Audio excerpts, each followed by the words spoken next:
Hello बच्चों। तो पिछले वीडियोज़ में हम लोगों ने कक्षा 10 विज्ञान का अध्याय 2 शुरू किया था, जिसमें हम लोगों ने अम्ल के बारे में पढ़ लिया है। आज के इस वीडियो में हम लोग क्षारक के बारे में कंप्लीट जानकारी प्राप्त करेंगे।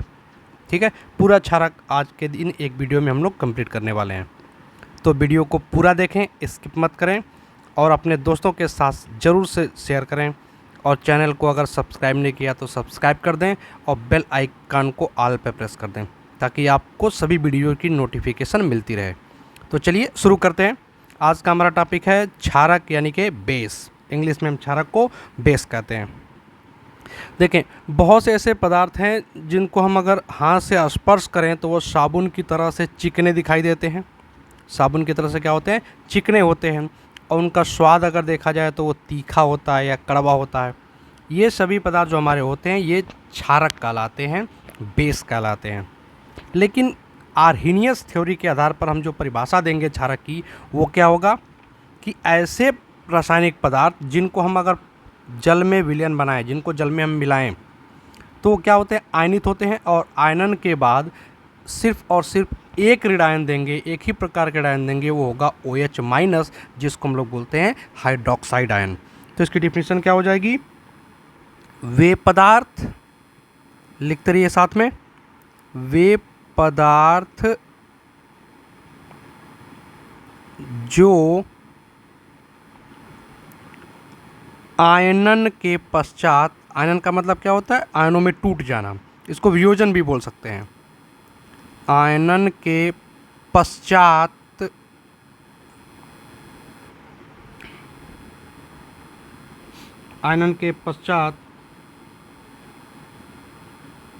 जल में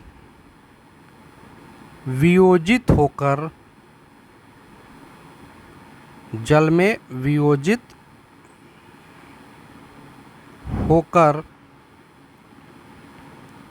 ऋणायन के रूप में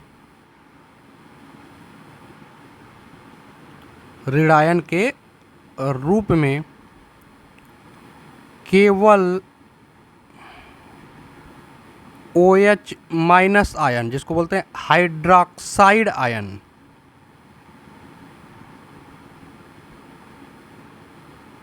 केवल हाइड्रोक्साइड आयन देते हैं, क्षारक कहलाते हैं। इसको भस्म भी बोला जाता है, तो भस्म भी लिख सकते हैं, क्षारक या भस्म कहलाते हैं। तो ये हमारा आर्हीनियस थ्योरी के आधार पर, आर्हीनियस सिद्धांत के आधार पर क्षारक की परिभाषा हो गई। एग्जाम्पल्स क्या हैं क्षारक के? जैसे हमारे पास है NaOH, sodium hydroxide, KOH, potassium hydroxide, NH4OH, ammonium hydroxide, CaOH whole twice, यह है कैल्शियम हाइड्रोक्साइड। ये सभी हमारे क्या हैं? क्षारक हैं। क्योंकि इन सभी का अगर पानी में इन सभी को मिलाया जाए, जल में मिलाया जाए, तो ये OH- आयन देंगे।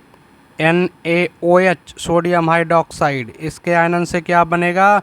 बनेगा Na+, सोडियम आयन, और साथ में क्या बनेगा? OH- आयन, हाइड्रोक्साइड आयन है।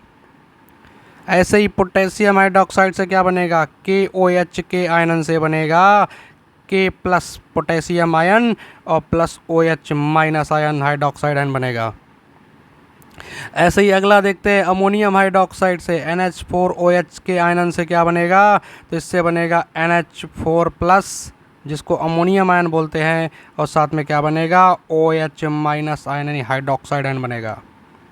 ऐसे ही कैल्शियम हाइड्रोक्साइड से क्या बनेगा? CaOH होल ट्वाइस है, इससे क्या बनेगा? इससे बनेगा Ca++ और प्लस OH- आयन बनेगा। और कितने OH- बनेंगे? 2 बनेंगे। कितने बनेंगे? 2 बनेंगे, क्योंकि होल ट्वाइस है।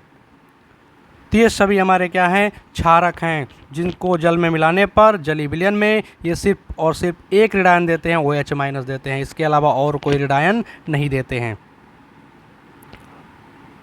बात समझ में आ गया? चलिए आगे बढ़ते हैं। अब ऐसे भी क्षारक होते हैं जो जल के अंदर पूरी तरह से घुल जाते हैं, विलय हो जाते हैं, जल में घुलनशील होते हैं। ऐसे क्षारकों को क्षार कहा जाता है। यानी हम क्षार की बात करें तो क्या लिखेंगे, जल में घुलनशील क्षारक क्या कहलाते हैं, क्षार कहलाते हैं। जल में घुलनशील क्षारक क्या कहलाते हैं, क्षार कहलाते हैं। जल में घुलनशील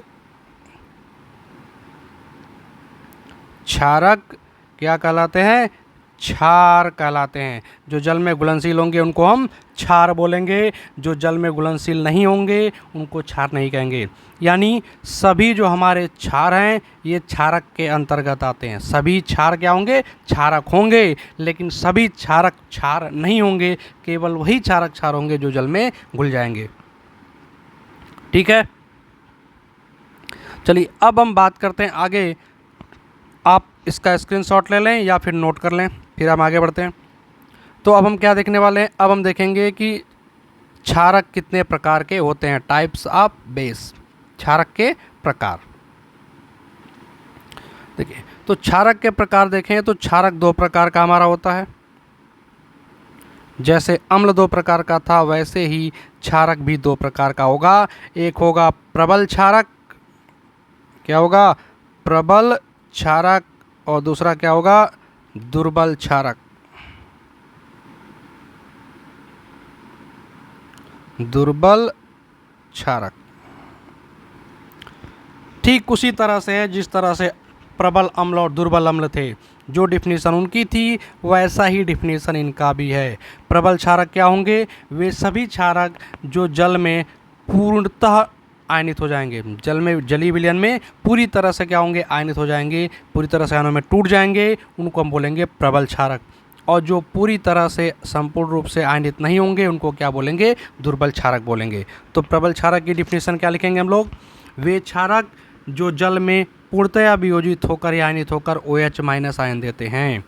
क्या होंगे, जल में पूर्णतया वियोजित या आयनित होते हैं। क्या लिख सकते हैं, जल में पूर्णतः आयनित या वियोजित होते हैं, कुछ भी लिख सकते हैं, दोनों सही है। आयनित या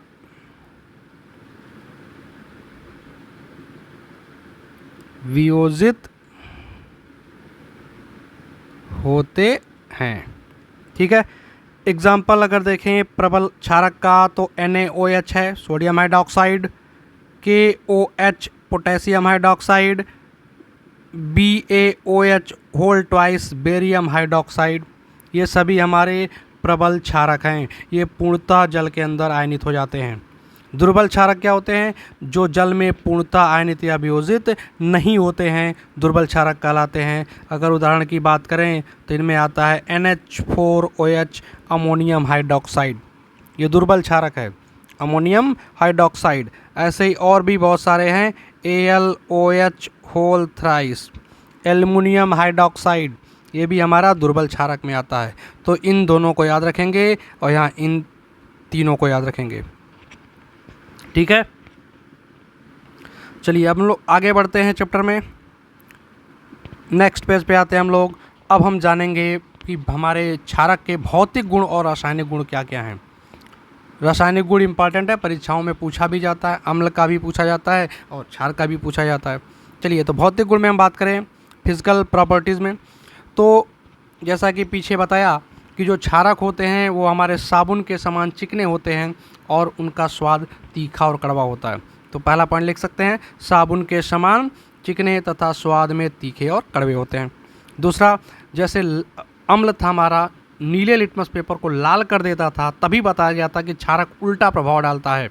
ये क्या करता है, लाल लिटमस पेपर को नीला कर देता है। ये क्षारक की पहचान होगी, क्षारक का टेस्ट होगा। क्षारक को पहचानना है तो हम लिटमस पेपर से पहचान सकते हैं। लाल लिटमस पेपर लेंगे, उस पर क्षारक की 2-3 बूंद डालेंगे, अगर पेपर का रंग नीला हो गया, मतलब वो पदार्थ हमारा क्षारक होगा। चलिए तीसरा पॉइंट करते हैं। अम्ल में बताया गया था अम्ल संक्षारक प्रकृति होती है, ये क्योंकि वह लकड़ी, कपड़े इत्यादि को जला देता है। वैसे ही हमारे जो क्षारक होते हैं ये भी संक्षारक होते हैं, लेकिन इनकी जो प्रकृति होती है हमारे प्रबल अम्लों से थोड़ी सी कम होती है। इनकी जो संक्षारक प्रकृति है वो अम्लों से क्या है, कम होती है। ये भी पदार्थ को नष्ट कर देते हैं लेकिन अम्ल से कम करते हैं। ठीक है, चलिए अब आते हैं अपने रासायनिक गुण पर, केमिकल प्रॉपर्टीज ऑफ बेस। क्षारकों के रासायनिक गुण हम लोग पढ़ेंगे। सबसे पहला हमें जो रिएक्शन पढ़ना है, गुण पढ़ना है, वो हमारा है धातु के साथ क्रिया, reaction with metals. Reaction with metals, धातुओं के साथ अभिक्रिया कराएंगे। हमने धातुओं के साथ अम्ल की अभिक्रिया पढ़ लिया है, अब धातुओं के साथ हम क्षार की अभिक्रिया पढ़ने वाले हैं। देखें तो जो हमारे प्रबल क्षारक होते हैं, ये धातुओं के साथ जो एक्टिव मेटल्स होते हैं, रिएक्टिव मेटल्स होते हैं, सक्रिय धातु होते हैं, उनके साथ क्रिया करते हैं ये। और क्या करते हैं ये, हाइड्रोजन गैस मुक्त करते हैं। क्या करते हैं, हाइड्रोजन गैस मुक्त करते हैं। तो हम क्या लिखेंगे, प्रबल क्षारक धातुओं से अभिक्रिया करके हाइड्रोजन गैस मुक्त करते हैं। तो आप यहाँ पे लिख सकते हैं एक लाइन, प्रबल क्षारक धातुओं से अभिक्रिया करके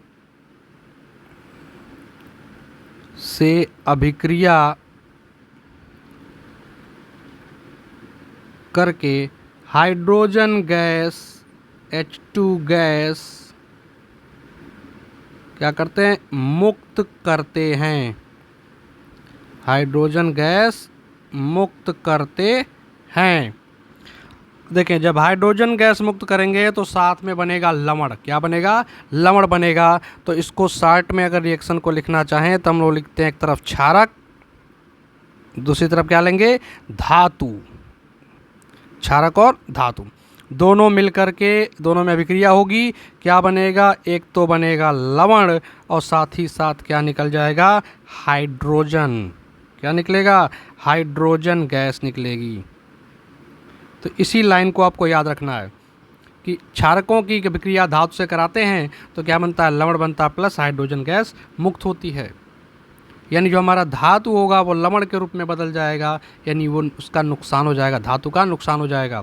इसीलिए हम क्या करते हैं कि जो हमारे क्षारक होते हैं, मुख्यतः प्रबल क्षारक, इनको धातु के पात्र में रखने से बचा जाता है, धातु के पात्र में नहीं रखा जाता है। तो आपसे इस तरह से भी क्वेश्चन पूछ सकता है परीक्षा में कि प्रबल क्षारकों को धातु के पात्र में क्यों नहीं रखते हैं।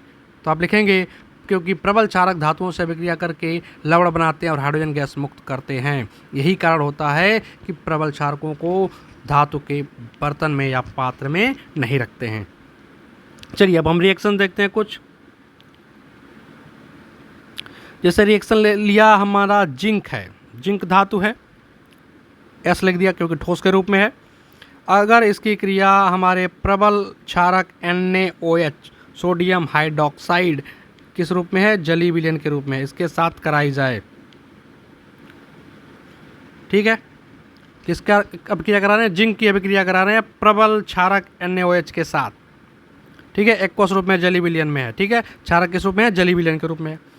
एक बात अभी समझ लें कि जो ये रिएक्शन हम लिख रहे हैं क्षारकों की, किसी किसी रिएक्शन में यहाँ पे H2O को भी लिखना पड़ता है क्योंकि उसमें H2O का भी इन्वॉल्वमेंट होता है, और किसी किसी रिएक्शन में H2O का इन्वॉल्वमेंट नहीं होता, तो हम वहाँ H2O नहीं लिखते हैं।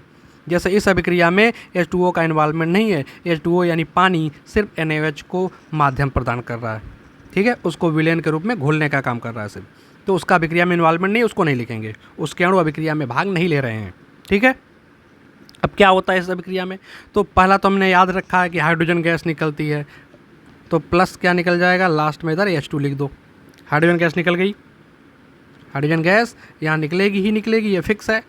अब दूसरी चीज़ हमें याद रखना, वो क्या बनता है, तो यहाँ पे बनता है सोडियम जिंकेट।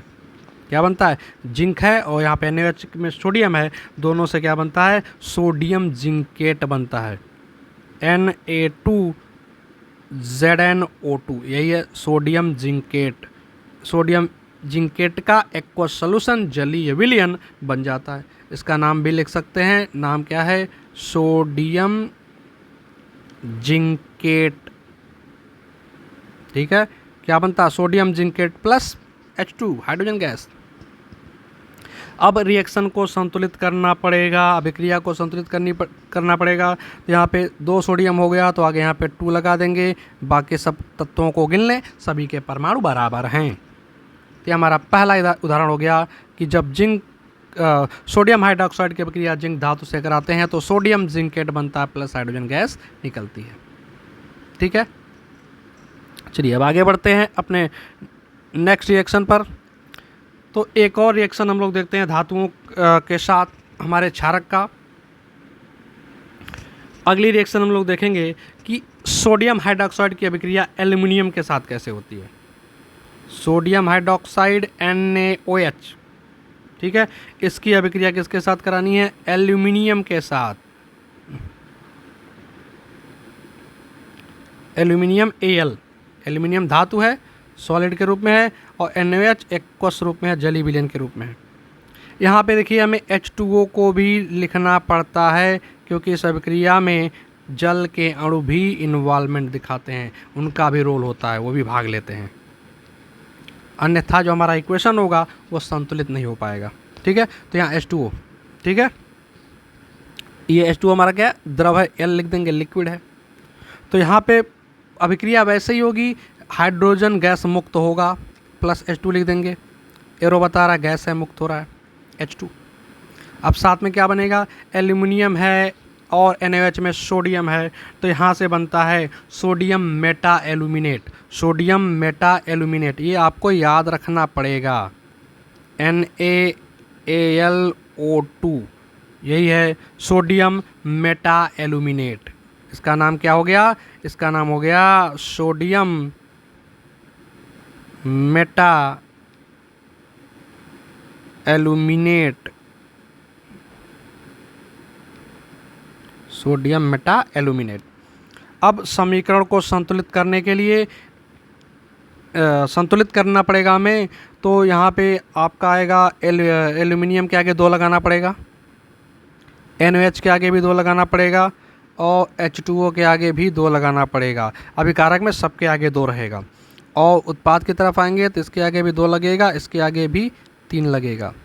पहले अध्याय में आपको समीकरण संतुलित करना सिखाया गया है, एक एक तत्वों को बारी बारी से बराबर करिए, ये आपका आ जाएगा। तो सोडियम मेटा एल्यूमिनेट बनता है और हाइड्रोजन गैस मुक्त होती है, इसीलिए NaOH को एल्युमिनियम के बर्तन में या जिंक के बर्तन में नहीं रखा जाता है। बात समझ में आ रही है? तो चलिए इसी के साथ अब आगे बढ़ते हैं अपने दूसरे गुण की तरफ, जो है अधात्विक ऑक्साइड के साथ अभिक्रिया। हमने अम्ल की अभिक्रिया देखा था, वो धात्विक ऑक्साइड के साथ था, क्योंकि धात्विक ऑक्साइड क्षारीय प्रकृति के होते थे, तो अम्ल की अभिक्रिया क्षार इसके साथ हुआ। अब हमारा क्षारक की अभिक्रिया में पढ़ना है, तो यहाँ पे अधात्विक ऑक्साइड के साथ हम देखेंगे, क्योंकि अधात्विक जो ऑक्साइड होते हैं, यानी अधातुओं के जो ऑक्साइड होते हैं, वे अम्लीय प्रकृति के होते हैं, तो क्षारक की अभिक्रिया अम्लीय प्रकृति के साथ होगी। तो क्या हम लिखेंगे यहाँ पर, क्या अभिक्रिया होती है, तो जो हमारे क्षारक होते हैं अधातु ऑक्साइड के साथ जब क्रिया करते हैं तो लवण और जल बनता है। कहीं भी अम्ल और क्षार की अभिक्रिया होगी, एक अम्लीय प्रकृति का होगा, दूसरा क्षारीय प्रकृति का होगा, तो क्या बनेगा, लवण और जल बनेगा। तो यहाँ भी वही होता है, तो हम क्या लिख सकते हैं, क्षारक जो हमारे होंगे किसके साथ अभिक्रिया करेंगे, अधात्विक ऑक्साइड के साथ, अधात्विक ऑक्साइड के साथ अभिक्रिया करेंगे। क्या बनेगा, अधात्विक ऑक्साइड से अभिक्रिया करा के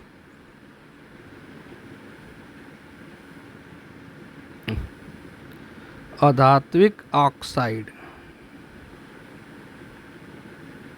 चलिए अधात्विक ऑक्साइड के साथ जब क्रिया कराएंगे तो पहला चीज़ बनेगा लवण, और साथ साथ क्या बनने वाला है, पानी बनने वाला है, जल बनने वाला है। चलिए अब रिएक्शन देखते हैं एग्जाम्पल वाइज। तो एक हम क्षारक ले लेते हैं, हमारा क्षारक है calcium hydroxide, calcium hydroxide CaOH whole twice. क्या है ये? कैल्शियम हाइड्रोक्साइड है। इसका हमने जली विलयन ले लिया, जिसको हम चूने का पानी भी कहते हैं, कैल्शियम हाइड्रोक्साइड को।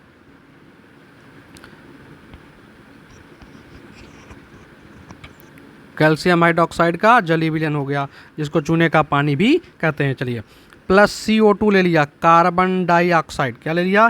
Carbon dioxide. ये किस रूप में है? गैस के रूप में है। अब ये अधात्विक ऑक्साइड है, क्योंकि कार्बन अधातु है और कार्बन के साथ ऑक्सीजन जुड़ा है, तो कार्बन का ये ऑक्साइड हो गया, अधात्विक ऑक्साइड हो जाएगा। तो इसकी अभिक्रिया हम लोग कराते हैं, तो लवण बनेगा, जल बनेगा, फटाक से जल बना लो, H2O। अब लवण के बारे में सोचना है, तो लवण के बारे में सोचें। देखें, OH का होल ट्वाइस था, 2 हाइड्रोजन 2 ऑक्सीजन था, H2O निकाल दिया हमने, तो H2 2 हाइड्रोजन 1 ऑक्सीजन निकल गया, 1 ऑक्सीजन बचेगा और CO2 है, तो CO2 और 1 ऑक्सीजन मिलकर हो जाता है CO3 और साथ में क्या है? कैल्शियम। तो कैल्शियम आयन और कार्बोनेट आयन, ये दोनों हैं, मिलके बन जाते हैं कैल्शियम कार्बोनेट। इस तरह से आप इसको याद रख सकते हैं, याद करने का तरीका है। तो H2O हमने निकाल दिया, जो बच गया उसको एक साथ जोड़ दिया, तो कैल्शियम कार्बोनेट हमारा एक क्या है? लवण है। ये क्या है? लवण है। कैल्शियम कार्बोनेट एक लवण बनेगा और प्लस पानी बनेगा। ठीक है, ये धात्विक ऑक्साइड के साथ अभिक्रिया हो गई।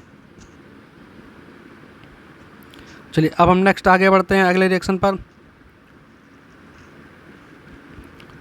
उदासीनीकरण अभिक्रिया। क्या पढ़ेंगे हम लोग? उदासीनीकरण अभिक्रिया। देखिए, उदासीनीकरण अभिक्रिया हम अम्ल वाले टॉपिक में भी पढ़ सकते थे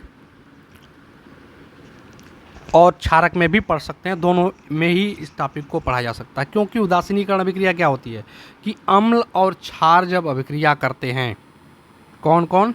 अम्ल और क्षार, जब भी ये दोनों अभिक्रिया करते हैं, अम्ल और क्षारक आपस में अभिक्रिया करते हैं, तो लवण बनाते हैं, जिसको उदासीन पदार्थ बोलते हैं।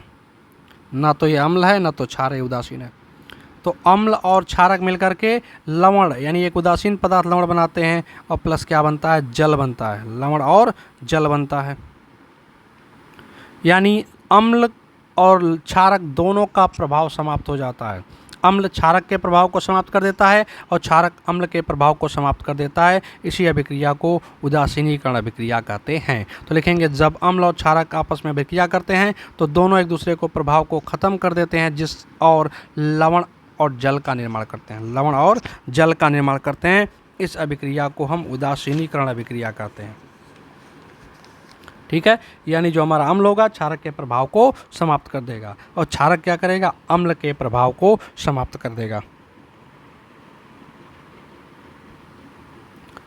तो उदासीनीकरण अभिक्रिया की हम लोग परिभाषा भी क्या लिख सकते हैं? अम्ल व क्षार की परस्पर अभिक्रिया से लवण तथा जल बनता है।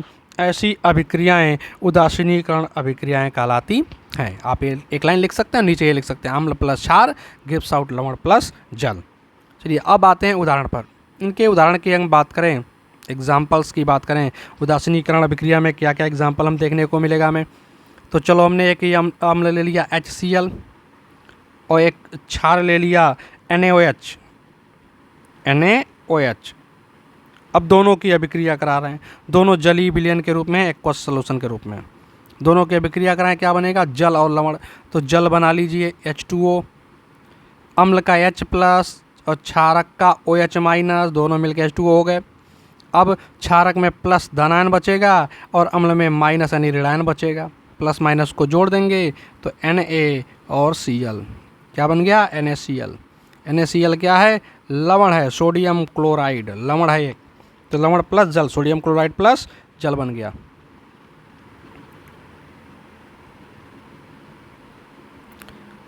क्या बन गया? सोडियम क्लोराइड प्लस जल बन गया। तो ऐसे किसी भी अम्ल और क्षारक की अभिक्रिया हम लोग करा सकते हैं। और एग्जाम्पल लेना हो तो ले लें H2SO4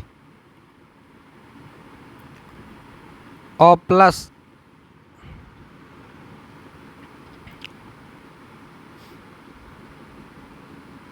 NaOH, क्या बनेगा? फिर प्लस माइनस ही जोड़ना है और साथ में क्या निकाल देना, H2O निकाल देना है। H2O निकाल दिया, OH और यहाँ से H2O निकल गया। ठीक है, अब यहाँ से जब दोनों H निकाल देंगे तो क्या बचेगा, SO4 डबल माइनस और यहाँ बनेगा Na, तो हो जाएगा NaSO4। अब यहाँ पे थोड़ा सा ध्यान देना है, SO4 पे 2 माइनस होता है और सोडियम पर 1 माइनस है, 1 प्लस होता है Na प्लस, तो इसको 2 करना पड़ेगा क्योंकि SO4 पे 2 माइनस है, तो Na2SO4 हो जाएगा, Na2SO4 हो जाएगा। अब हमारा जो रिएक्शन होगा असंतुलित हो जाएगा, तो इसको संतुलित करने के लिए देखें यहाँ दाएं तरफ 2 सोडियम है तो बाएं तरफ 2 लगा देंगे। अब जैसे ही 2 लगाएंगे ऑक्सीजन हाइड्रोजन की संख्या में परिवर्तन देखने को मिल सकता है। तो अब सबको काउंट करेंगे, जोड़ेंगे। ऑक्सीजन को गिने तो बाएं तरफ यहाँ 2 ऑक्सीजन हो गया और 4 यहाँ 4 2 6, और इसमें 4 हो गया, यहाँ 1 दिख रहा है 2 आगे लगा देंगे तो 4 2 6 ये भी हो जाएगा। अब हाइड्रोजन दाएं तरफ देखें 2 2 4 हो गया और बाएं तरफ भी 2 इसमें हो गया, 2 इसमें हो गया, 4 हो गया। तो इस तरह से समीकरण संतुलित हो जाता है।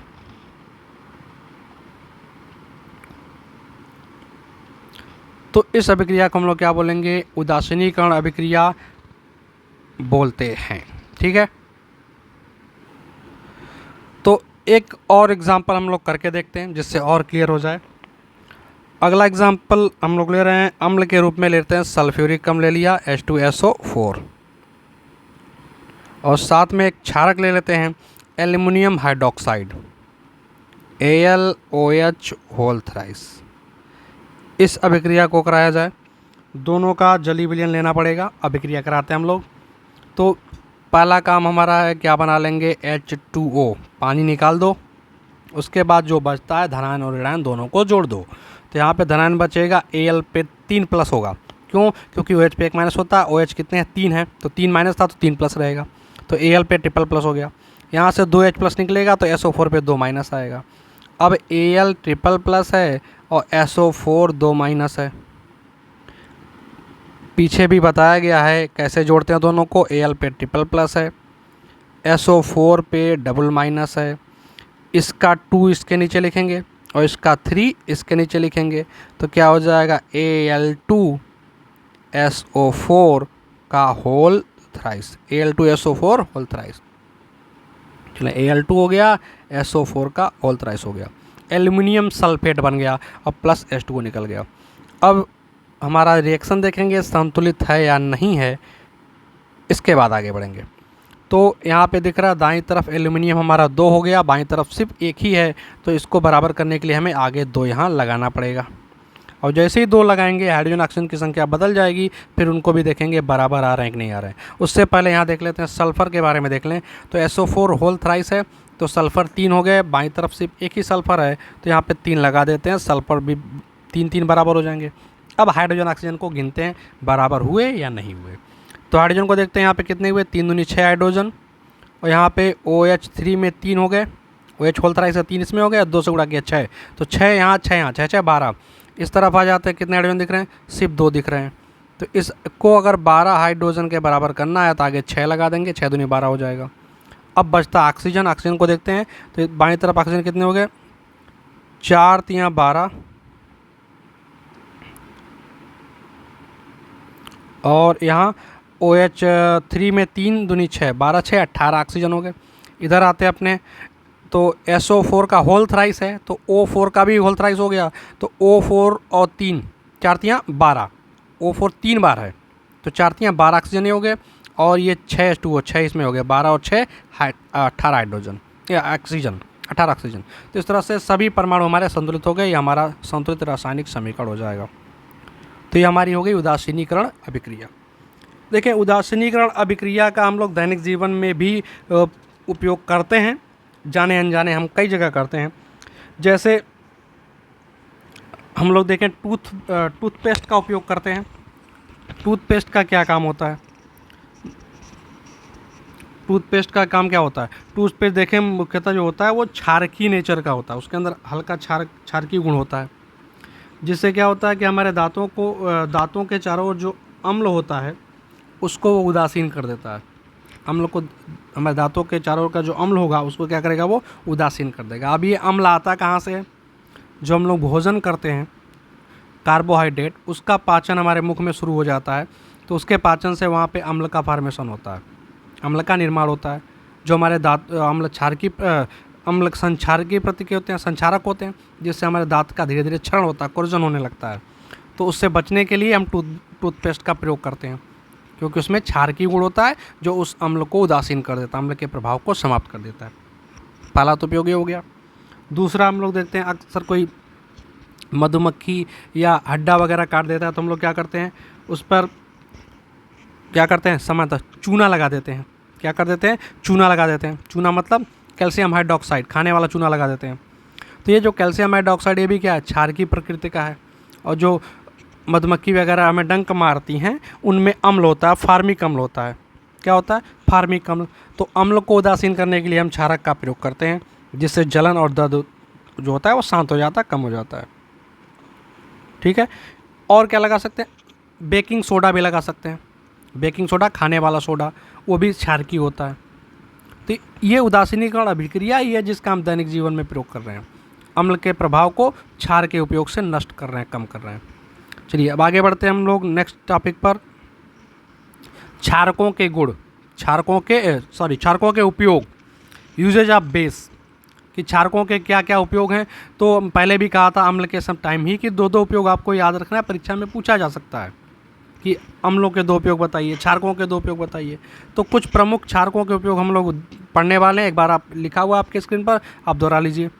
NaOH, सोडियम हाइड्रोक्साइड का उपयोग हम कहाँ करते हैं, साबुन तथा धावन सोडा बनाने में करते हैं, और साथ साथ रेयान का निर्माण करने में। रेयान क्या है, एक रेशा है, क्या है, रेयान रेशा है, जो कृत्रिम रेशा है जो मनुष्य द्वारा बनाया जाता है। तो ये इसके उपयोग हो गए किसके, NaOH के 2 उपयोग हो गए, साबुन बनाने में, धावन सोडा बनाने में, रेयान के निर्माण में। चलें, AlOH whole thrice, aluminium hydroxide, इसका उपयोग होता है वस्त्र उद्योग में होता है, पहला। दूसरा प्रति अम्ल बनाने में होता है, एंटासिड बनाने में होता है। चलें, कैल्शियम हाइड्रोक्साइड का उपयोग कहाँ होता है, खारे जल को मृदु करने के लिए। जो खारा जल होता है उसको मृदु करने के लिए इसका प्रयोग किया जाता है। चमड़ा उद्योग में करते हैं, और साथ साथ ब्लीचिंग पाउडर बनाने में। ये इम्पॉर्टेंट भी है क्योंकि लवण जब हम पढ़ेंगे तो उसमें ब्लीचिंग पाउडर के बनाने की विधि, उपयोग और गुण के बारे में पढ़ेंगे, जहाँ पर इसको कैल्शियम हाइड्रोक्साइड से बनाया जाएगा। ठीक है, तो ये इंपॉर्टेंट भी आगे काम आएगा। चलें, NH4OH, अमोनियम हाइड्रोक्साइड, इसका उपयोग कहाँ करते हैं, अमोनिया लवण बनाने में इसका प्रयोग करते हैं, अमोनिया के लवण बनाने में इसका प्रयोग किया जाता है। दूसरा क्लिनजिंग एजेंट, जिसको निर्मलीकारक कहते हैं, इसके रूप में इसका उपयोग किया जाता है। क्लिनजिंग एजेंट का मतलब क्या होता है, ब्यूटी पार्लर वगैरह में फेस क्लिनजर उपयोग करते हैं, कहते हैं मिल्क मिला हुआ है, ये मिला हुआ है। तो उन सब में किसका निर्माण होता है, अमोनियम हाइड्रोक्साइड का प्रयोग किया जाता है। क्लिनजिंग एजेंट बनाने में इनका उपयोग किया जाता है, साथ साथ अमोनिया लवण बनाने में भी इसका उपयोग किया जाता है। चलिए आगे बढ़ते हैं हम लोग नेक्स्ट। अब हम चैप्टर के टॉपिक के समापन की तरफ आ गए, और लास्ट में हम लोग देखने वाले हैं अब कि जलीय विलयन में अम्ल तथा क्षार के साथ क्या होता है। कि जब जलीय विलयन में यानी पानी के अंदर जब अम्ल या क्षार मिलाते हैं तो मुख्यतः होता क्या उनके साथ। तो इस पर कुछ छोटे छोटे टर्म भी हैं, पद भी हैं, जो हमारे परीक्षा में पूछा जा सकता है हमसे। जैसे पहला पूछ सकता है तनुकरण क्या है। छोटे छोटे पॉइंट्स हैं ये जो पूछे जा सकते हैं। तनुकरण क्या है, जिसको इंग्लिश में डाइल्यूशन बोलते हैं, डाइल्यूशन, LUTION, डाइल्यूशन। ठीक है, डाइल्यूशन क्या होता है, तनुकरण क्या होता है। तो अम्ल या क्षार में अगर हम जल मिलाते हैं तो उसी को हम डाइल्यूशन कहते हैं, तनुकरण कहते हैं। अम्ल या क्षार में जल का मिलाना ही क्या कहलाता है, तनुकरण कहलाता है। लिख लेंगे एक लाइन, अम्ल या क्षार में जल मिलाना तनुकरण कहलाता है। क्या कहलाता है, तनुकरण कहलाता है। और जब हम बताएं, जब हम जल अम्ल या क्षार में क्या मिलाएंगे, पानी मिलाते जाएंगे, तो उस पानी के अंदर आयनों की संख्या घटेगी कि बढ़ेगी। देखिए जितने आयन थे उतने तो रहेंगे ही ना, वो कहाँ से आ रहे हैं, अम्ल से आ रहे हैं, अम्ल की या क्षार से आ रहे हैं। अम्ल या क्षार की मात्रा को हम बढ़ा नहीं रहे तो उसके आयन उतने ही रहेंगे। क्या बढ़ता जाएगा, पानी बढ़ता जाएगा, और पानी बढ़ने से आयतन बढ़ेगा। क्या बढ़ेगा, आयतन बढ़ेगा। तो प्रति एकांक आयतन में आयनों की संख्या घटने लगेगी जब हम उसमें पानी मिलाते जाएंगे। मतलब समझिए, अगर मान लो H+ के हमने अम्ल मिलाया है, अम्ल मिलाया तो उससे H+ के आयन आ गए। H+ के आयन मान लेते हैं 10 हैं, 10 H+ आयन है, या 10 OH- आयन है। ठीक है, कितने हैं? सिर्फ 10 मान लेते हैं, 10 हैं। पानी हमारे पास कितना है? मान लिया 1 लीटर पानी में 10 आयन हैं H+ के, अम्ल के। अब 1 लीटर पानी और मिला दिया तो अब कितने लीटर हो गए? 2 लीटर में आयन कितने रहेंगे? 10 H+ रहेगा। पहले 1 लीटर में 10 आयन थे, अब 2 लीटर में 10 आयन हो गए। फिर 1 लीटर और मिला दो, 3 लीटर में 10 आयन रहेंगे।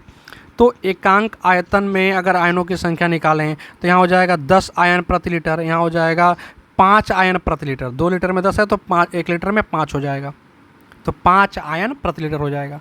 तो जैसे जैसे हम पानी मिलाते जाते हैं आयनों की संख्या प्रति आयतन में घटती जाती है। इसे हम कहते हैं कि विलयन जो हमारा है तनु होता जा रहा है। इसको तनुता शब्द से परिभाषित करते हैं। क्या कहते हैं? तनुता से परिभाषित करते हैं। तो क्या करेंगे, जब हम तनुकरण करते हैं अम्ल या क्षार का तो आयनों की सांद्रता में कमी हो जाती है, इसे तनुता कहते हैं। क्या कहते हैं? तनुता कहते हैं। तो प्रश्न आएगा कि तनुता क्या होती है, तो क्या लिखेंगे? क्या लिखेंगे? अम्ल या क्षार में जल मिलाने पर इकाई आयतन में या प्रति इकाई आयतन में आयनों की सांद्रता कम हो जाती है, इसे तनुता कहते हैं। डिफिनेशन बोल रहे हैं, लिख लीजिए। अम्ल या क्षार में जल मिलाने पर प्रति इकाई आयतन में आयनों की संख्या कम होने लगती है, इसे ही तनुता कहते हैं। ठीक है, तो ये 2 छोटे छोटे परिभाषाएं बीच में आई, इनको बता दिया गया। अब क्या होगा कि अम्ल या क्षार को जब हम जल में मिलाते हैं तो होता क्या है, क्या होता है देखते हैं। देखें, जब अम्ल को हम मिलाएंगे पानी के अंदर तो अम्ल क्या करता है? H+ आयन उत्पन्न करता है, पहले ही बताया। तो जैसे मान लिया हमने HCl का एग्जाम्पल ले लिया, तो HCl को जब हम जल में मिलाते हैं तो HCl अम्ल है और अम्ल क्या देगा? H+ धनायन देगा और साथ में इसके साथ ऋणायन कौन सा है? Cl- है। अब देखो पानी में मिलाया तो ये जो H+ है वह जल के साथ अभिक्रिया कर लेगा, मतलब जल के साथ जुड़ जाएगा। तो ये क्या करेगा? H+ H2O के साथ जुड़ करके बना लेता है H3O+। क्या बना लेगा? H3O+।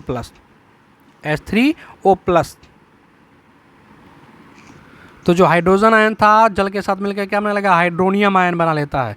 यानी मुख्यतः हम कह सकते हैं कि जब अम्ल को हम पानी में मिलाते हैं तो क्या बनता है? H3O+ आयन बनता है। H3O+ आयन बनता है। यानी अगर इस दोनों रिएक्शन को मिला लिया जाए, एक साथ लिखें तो हम क्या लेते हैं? HCl लेते हैं और प्लस पानी में उसको मिला देते हैं तो क्या बन जाता है? फाइनली H3O+ हाइड्रोनियम आयन और प्लस क्लोराइड आयन, ये बनता है। मुख्यतः ये होता है। H+ उत्पन्न होता है जो H2O के साथ हाइड्रोनियम आयन के रूप में बदल जाता है।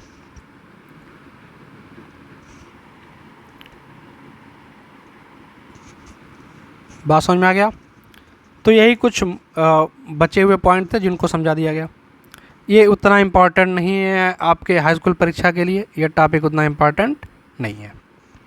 पीछे के सारे टॉपिक्स आप रिवाइज कर लीजिए। चलिए, तो दोहराते रहिए और वीडियोस देखते रहिए और दोस्तों के साथ ज़्यादा से ज़्यादा शेयर करते रहिए। मिलते हैं नेक्स्ट वीडियो में अगले टॉपिक के साथ।